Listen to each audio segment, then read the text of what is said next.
Christ Triumphant, September 1st, Daily Devotional by Ellen G. White. Christ identifies with our sorrows. Jesus said, "Take ye away the stone." Martha, the sister of him that was dead, saith unto him, Lord, he hath been dead 4 days. John chapter 11, verse 39. Christ alone was able to bear the afflictions of the many. In all their affliction he was afflicted. He never bore disease in his own flesh, but he carried the sickness of others. With tenderest sympathy, he looked upon the suffering ones who pressed about him. He groaned in spirit as he saw the work of Satan revealed in all their woe, and he made every case of need and of sorrow his own. The power of love was in all his healing.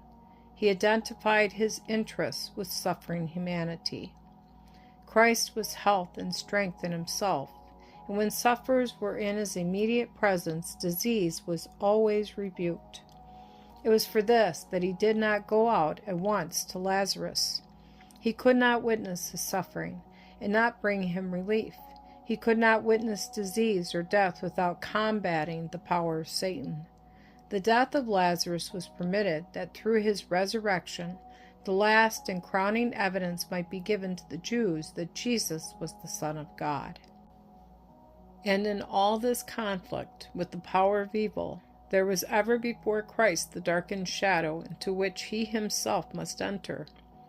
Ever before him was the means by which he must pay the ransom for these souls.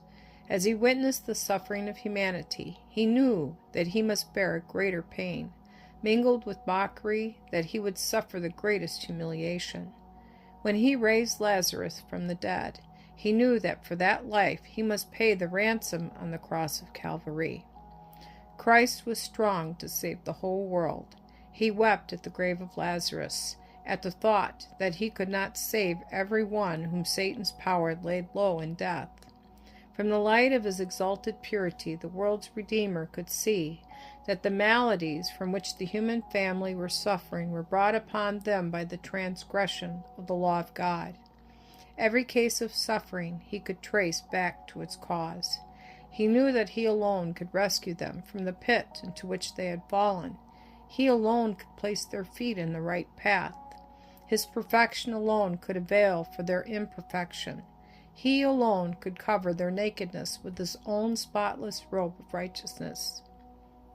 By actual experience, he knew nothing of sin. He stood before the world, the spotless Lamb of God.